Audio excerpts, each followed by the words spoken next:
Welcome back to the Zach Stack. I'm Zach. I'm Zach. In today's video, we're going to go over a LinkedIn content engine that we're building out with Claude Code and how we're thinking about scaling content in LinkedIn. And I'm going to cover some Claude Browser testing that I did over the weekend, what worked, what didn't work. And then if you stick around till the end, we're going to go over Boris, the creator of Claude Code, what his vanilla setup is. Without further ado, let's vibe. Okay, so we're going to go over how Claude Browser worked for me.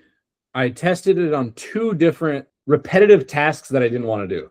So first one is I tried to get it to unfollow people because I have so many health and fitness people that are in here. And then I have a lot of finance people because I wasn't using X to actually, I was using X for consumption. I wasn't using it for my brand until recently. So I had about 1,800 people on here and so many people that I don't even know why I'm following them or anything like that.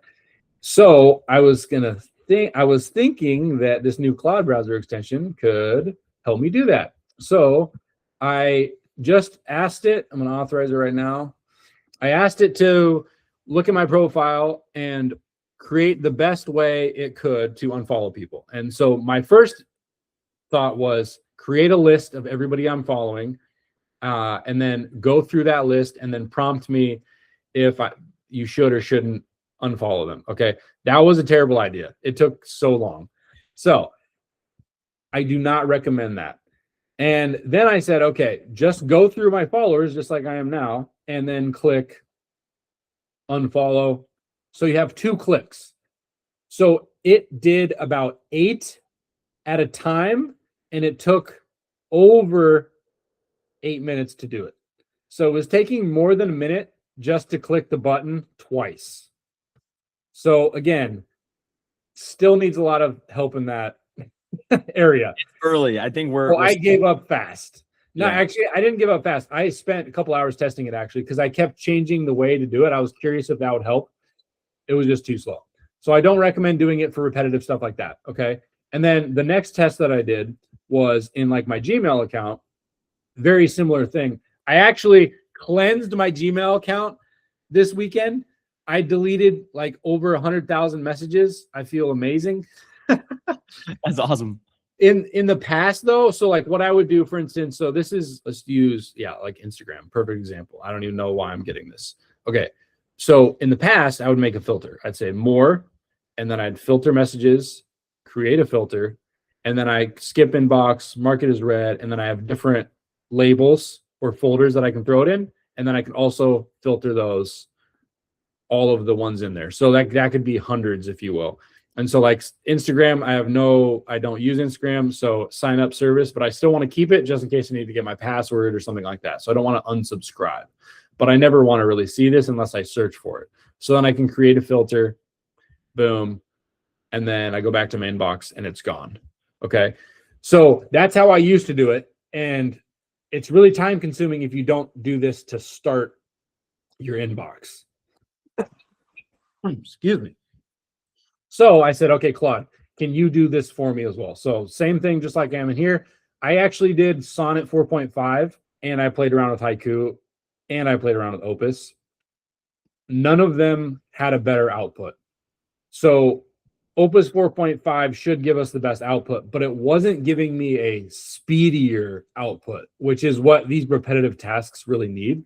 So again, I didn't see any changes by changing the models at all, but I showed it how to do that. And I said, this is how I want to create filters, and then give me a list and create a filter. So the list, for example, in signups and services here, you'll see all this stuff I've signed up for in the last like 10 years. So it picked out like the top 10 in the first 200. So it went to list 1, list 2. And it picked out the top 10 and then said, what do you want to do with these? How should we label these? So that was helpful. But again, you could just do that really quickly, like Southwest, like I just did. Boom, boom, boom, boom. Okay. And it just took way too long. So it can do it. But after it spent about 10 minutes doing a couple, which literally only did a couple, it would prompt me back and say, hey, this is taking very long. Do you want to keep going or do you want to just do this yourself? So it even recognized that it was just taking way too long. So neither of those use cases, which to me were big use cases because it takes so long to go through all of this, was not helpful at all. So booking a flight or doing something like that, where you're just going to say, hey, go to Google Flights, ORD to PDX today, anything available, watch. This, I think, works a lot better. And we're just going to go through it. So it gets there fast. And then taking it. Right. Like, so, and this is probably what people are going to see more on like YouTube shorts, and like, this looks amazing. And it is, it's cool. But like ChatGPT was doing this, I don't know, 6 months ago or even more, I think. So it's not really something I'm going to be using every single day. So it's typing in PDX, right? You can see though, like just to like get to taking the screenshot and then finding the appropriate box, it takes a while. And then to type in PDX, it still has not like continued on reading the page. Yeah. So it's one of those things where if it's something that you can just have it go do while you do something else, then it's very beneficial, like booking a flight, and then you can test it before you book it. But other than that, I don't see a valid use case. I personally like using Playwright way more in my terminal, and that's worked out really well because it can take context for me and stuff like that. And there's a couple other tools I think I've used before, but Playwright's my favorite. Yeah. So that's my 2 cents on the Claude browser ability. Okay. Yeah, I would. It's not where it's not like it's definitely far from being dialed in, right? And I think we saw the same thing. Did you ever use Perplexity's comment at all? Yes. Yeah, I did. Same thing. Same thing. I mean, it's like, yeah, the same thing. It's still very preliminary, but there are, like you said, if you can have this running in the background, I also do think it's fine for some use cases. Like I do still use it for my social listening workflow that I made the YouTube video about. I do still do that just about every day, but like it's totally running in the background because it takes like 10 or 15 minutes to do. Right. So if it's like that thing that you can trust it to do in the background, then it can be helpful. Because it's just like basically its own little agent going and doing the thing.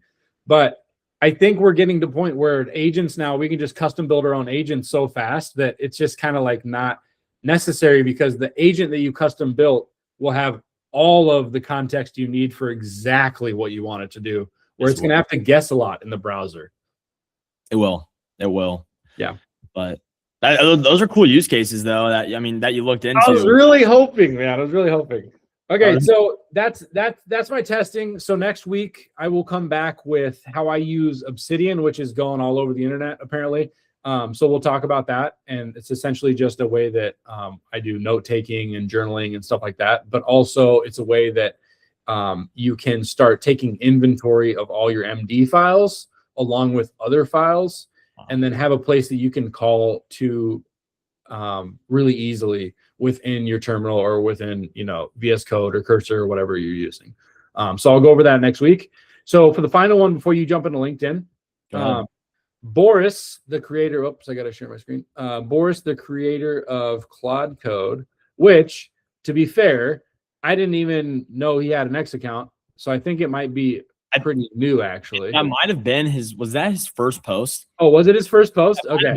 Very first post. Because I remember, I think it was Greg Eisenberg made a tweet about like crazy how the founder of Claude Code just now getting on X. Okay, there we go then. So that makes more sense then. Okay, so this is valuable, obviously, for a lot of reasons, but I thought this was cool because he's super straightforward in saying he's sharing his setup with everybody, and you might be surprised because it's vanilla. And that's what's really cool, I think, is the guy that created it is not doing super fancy stuff with it to get the best output. And that's what really took me back on this post. So there's the post up top if anybody wants to see it. You can just search his name as well. It'll come right up. Because like you said, I don't think he had a Twitter before now. This has 90,000 bookmarks already. That's crazy. So I won't go through every single one. But one of the cool things that I think you and I do is we run different Claudes in parallel with each other sometimes. And so that can be very valuable. It was nice for me to know that that's what he's doing, because sometimes I feel like maybe I have too many Claudes running at the same time and I might be like wasting time or my focus. And so he said he has 1 to 5. So I was like, dang, that's cool. So keep that in mind, that that's a way to be thinking about using these, is setting one up, doing something, and then going to another one, setting another one up. So you're having different things running at the same time. I think that's super valuable.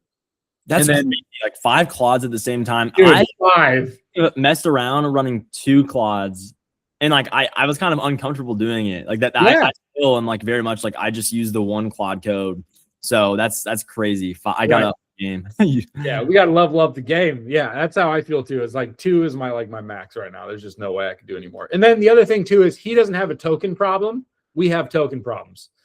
You know, so you're gonna burn through tokens a lot faster.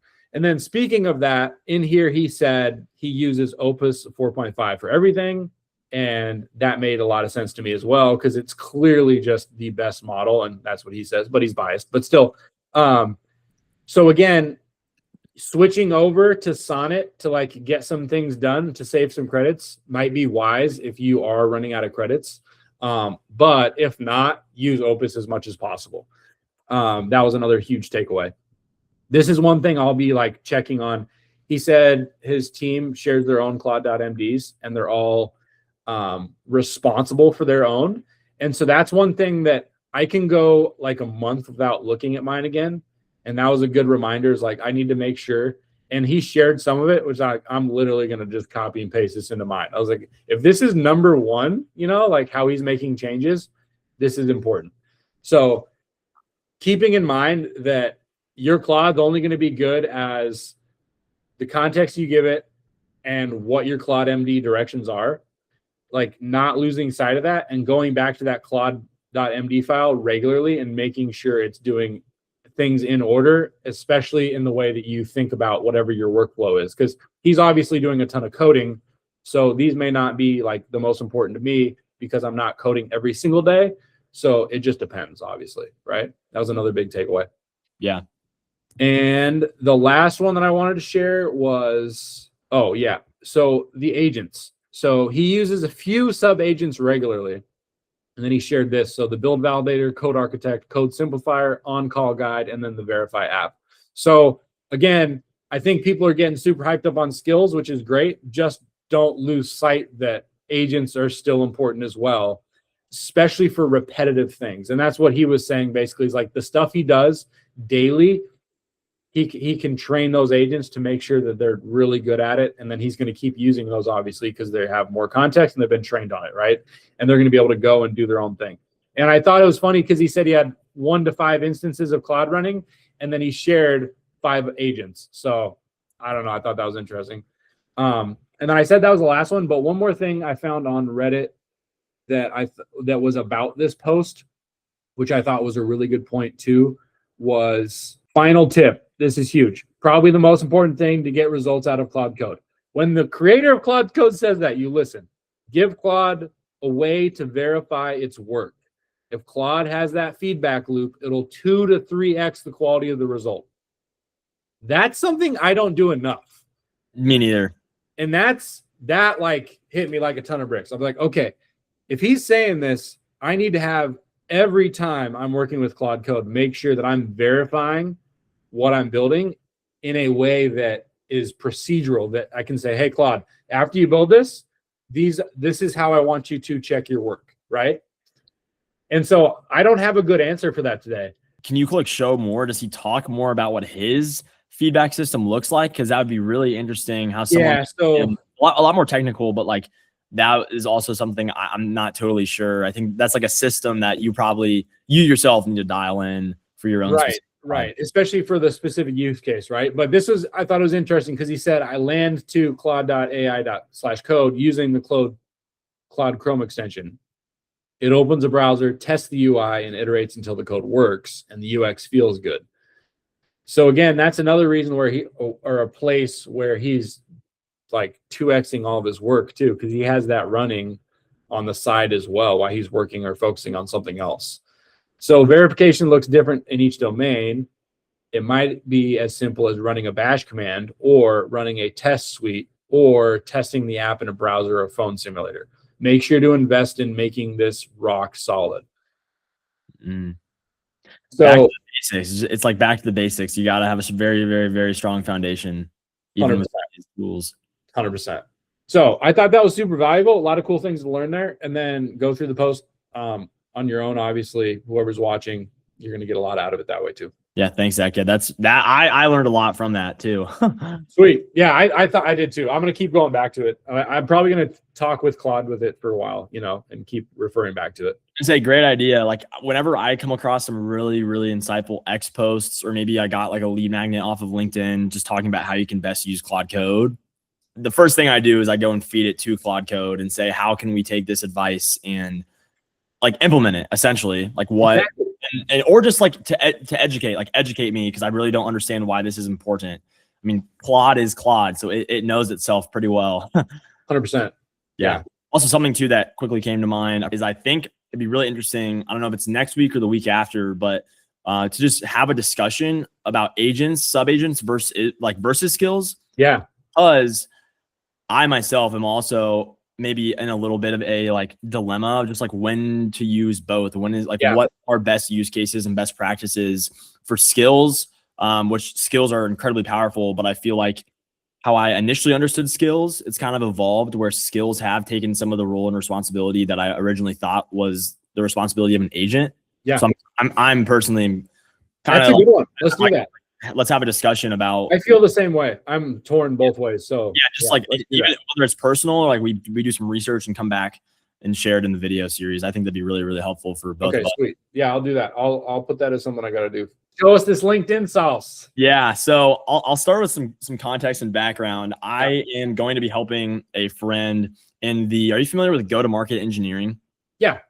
Yeah. So like it's like just modern outbound, modern sales. And it's kind of a mix of marketing and sales, but I'm gonna be helping him and his team with some LinkedIn ghostwriting for the next couple of months. And so part of that is I was really, really stoked to be helping him out with this because I think that this kind of is like a perfect use case for Claude Code and vibe marketing and just everything we've been learning. It's like the final boss that it's gonna just be a great test, like I said. So I have this past week, and I'll share my screen here in a second, but more or less done a lot of research on like first step for me in building this content engine, because I'm gonna be managing content and ghostwriting for 5 different team members.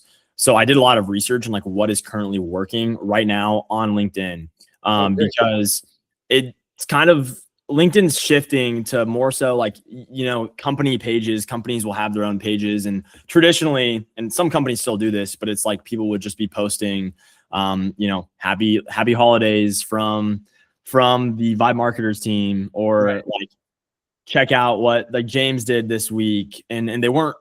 It was just kind of like awareness posts, but they weren't giving away enough free value. But then there's like this new mindset that some go-to-market engineering agencies are starting to take, and that we're going to be taking with the team I'm helping. And it's kind of just the idea of building all these, like everyone in the company has a personal brand, and then all those personal brands make up the company, but it's very much dependent upon Zach's personal brand and my personal brand. And you get to build up your own personal brand, but at the same time, you're bringing in clients for the agency, which is really fascinating. And there's a bunch of crazy tools out there beyond like Claude Code. I don't even think Claude Code has really made its way into the go-to-market engineering like tech stack at all. Yeah. But they're using tools like, have you heard of Clay before? Yeah. Yeah. So like Clay, and then like tools like Trigify, where whoever interacts with your post, maybe someone viewed your profile or someone liked your post, it goes and throws them into Clay, it enriches them, gets all their contact information, looks at their LinkedIn, and then automates the outreach aspect of it too. So it'll send them a message request, and then you can automate it to shoot them a message and be like, hey, I saw you like this post. Just wanted to like shoot a connection request your way. Like if you have an email newsletter, you could even throw in like, check out my email newsletter if you want more tips like that. Like here's the link to join, whatever. That's awesome. So like just totally just modernizing it. And so that was a little bit of blabbering on, but I want to kind of. They're using Clay. What was the other one? I hadn't heard of the other one. So Clay and then Trigify. Trigify is this go-to-market engineering platform that is basically, it's like social listening for LinkedIn primarily. I think I don't know if you could use it on X, but I know for LinkedIn, and like you can set it up so that you could say like Zach, you don't have the largest LinkedIn following. I mean, I don't know how No, much. I definitely don't. I definitely don't. Yeah. Say someone like I'm trying to think of someone not too big, but we'll take Alex Ramosi, for example, who has over 1 million followers on LinkedIn. You could go and set up a Trigify connection that is connected to Alex Ramosi. And so every single post that Alex Ramosi has, everyone that liked it, it'll automatically pull them all into Clay. And Clay is going to use AI to first off, enrich every single person that likes an Alex Ramosi post. And then it's going to look and see, does this fit your ICP? Is this like someone that you're interested in? And say you were selling something in the marketing space to marketers, because I think that's primarily who follows Alex Ramosi.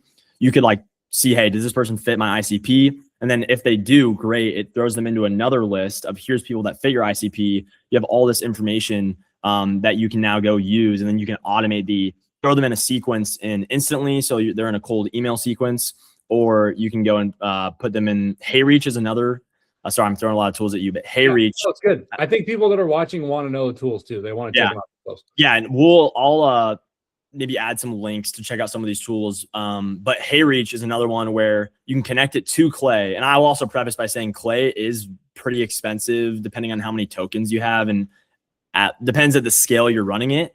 Yeah. But you can connect Clay to then a HeyReach. So everyone that fits your ICP, you can connect them to a cold email campaign via instantly.ai. And then you can also connect them to a HeyReach campaign so that it's going to automate a connection request on LinkedIn. And then after maybe a day, you shoot them a message request. And then it's, from there, you can send them wherever you want, but get them in your funnel and get them to be clients. So that's how a lot of people are using it. The core part of LinkedIn, I think right now, is just like the posts. How do you make quality posts? And that's going to be my responsibility. And like, so thinking about, what is working right now. So a lot over the last week that I've been looking at is this one team primarily. I'm going to share my screen here to kind of show you what I've done in Claude Code.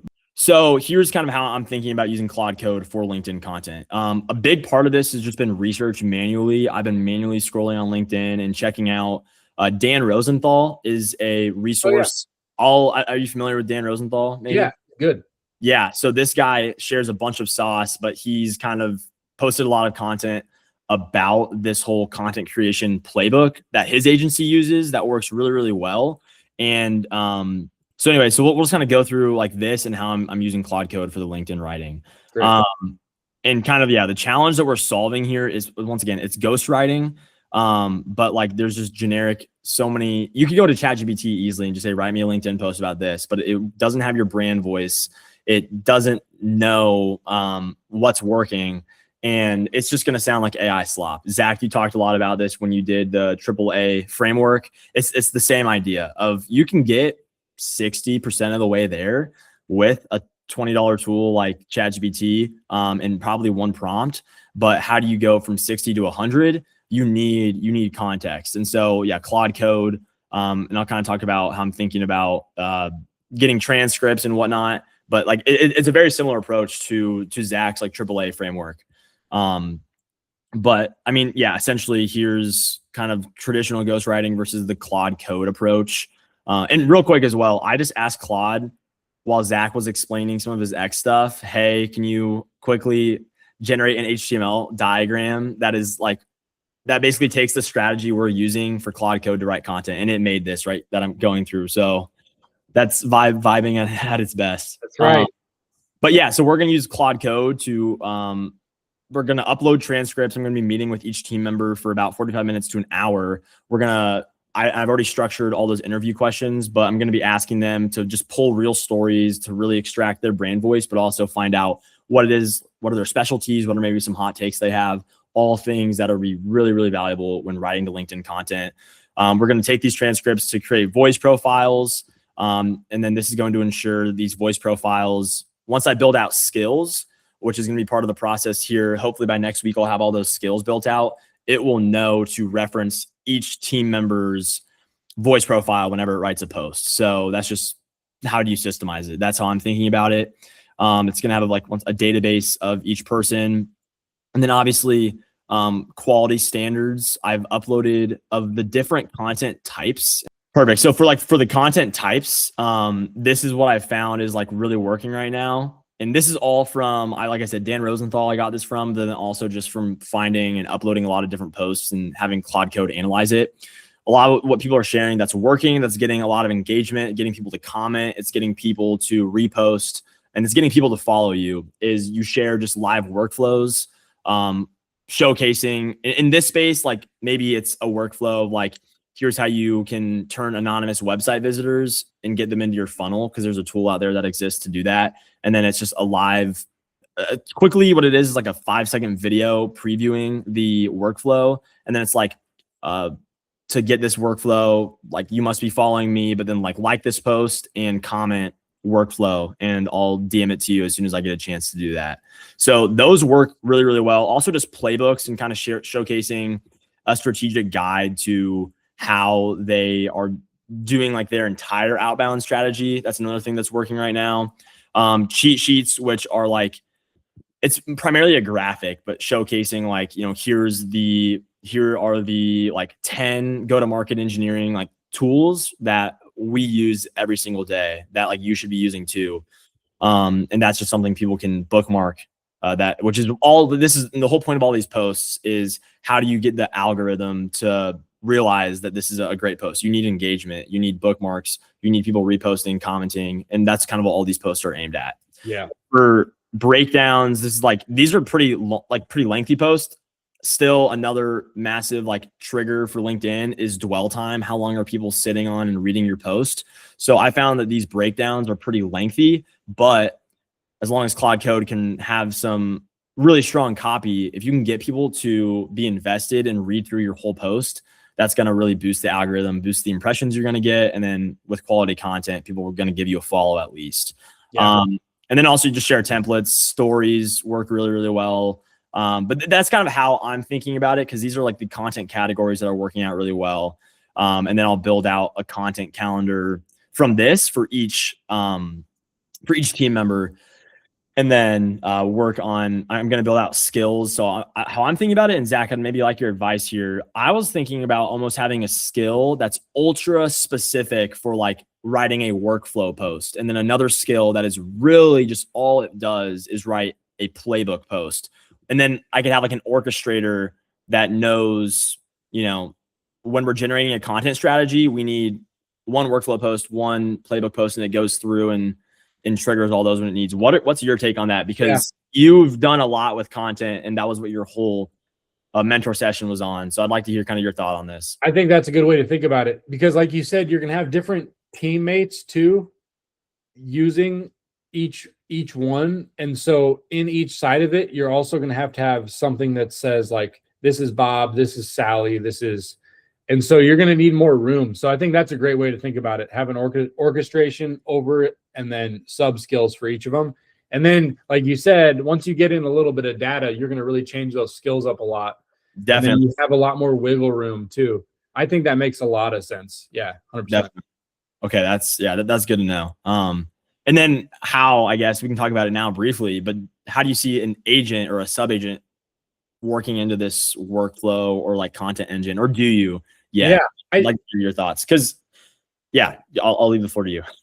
Yeah, I think you're thinking about it the right way. So the orchestration agent to just run through the workflow for you, and then probably different agent to organize it, like you said, in the database. So some sort of like organizational agent that would be separate from the one that is going to go in like post it for you, or whatever the automations they're going to be, which you may not even need an automation or an agent for that. But so again, how to go to a, well, I was going to say, I'm something I had to remind myself is like, I need to wait till I really start posting and have a really dialed in system before I try to systemize it. At mass scale, like, because I need to make sure it works. And so I don't even think I'm going to go as far yet to automate scheduling, because just with the team I'm working with specifically, they want to proofread and make sure that they're comfortable posting it from their account. And I think they're going to manually post it for now. But like long term, and say I go start a ghostwriting agency or something with this system, that would 100% be something I do. Dude, yeah, totally. And then so I started running into hallucinations with the AAA framework and I haven't been back to it since because I've been on other projects. But I think what made more sense to fix that was having more sub skills and potentially agents to separate the work. Okay. Because when it took on too much, that's when I started seeing more of the hallucinations on the end of the post that was created and put into Airtable, the database for me. Yeah. That's when I started seeing more mistakes. Okay. And so I didn't test this, but it made more sense to me if instead of having like the 3 separate architectures all in one, having each architecture do its own thing, and then going to what Boris said today, have some verification after each one. Definitely. And then go to the next one, verify, then go to the next one. Where what I was doing was boom, boom, boom, verify at the end when it was too late. And so I'd spent all that time and credits already instead of verifying earlier. Yeah. I think that's great. And I will be thinking about that as I build this out. I think how I'm thinking about, like time frame and like how I'm going to systemize this and automate it, even though I probably shouldn't be doing that yet because I haven't even started posting. Yeah. But I'm probably just going to try to systemize it for now in taking care of one team member's posts for a week and see, like, can I get that down to, I upload a transcript from our content meeting, or maybe I don't know how often I'm going to do that, either like every 2 weeks or maybe once a month, because I want it to be really recent. But as soon I just say, hey, I just had a meeting with Zach, and can we go write their content for this week based off the content calendar we already built out? And then I think I'm gonna try to get it down to like one command where then it knows to go. And for one team member, it's going to look at, say, hey, this week we're going to post a playbook post and we're going to post a story post, and the agent or something knows which 2 posts we're going to do. And then it's going to go use those skills, the story post writer skill, the playbook post writer skill. It writes those, puts them in the content calendar, and then comes back to me. I think that's how I'm going to do it. And then try to systemize that for each employee. And then maybe once I have that down, likely I'll go to like, all right, let's just write the whole team's content this week. You have everything you need, and then it'll go do it for each team member. And then maybe just try to do that on a weekly cadence until I really build out like, and know what works. Cause I won't know till I have data, like you said. But yeah, that's amazing. That's great, man. I'm excited to see it. Hopefully here. Yeah, I'll keep you guys updated on what I'm learning. I don't think I'm going to have live posts and like live data till Tuesday the 20th. So 2 weeks from today, but I should be able to hopefully share something by then on like results. So yeah, keep you posted. Thanks for joining the Zach Stack today. Next week, we're going to be going over my local Obsidian workflow and how I use Claude Code with that. In the meantime, keep vibing.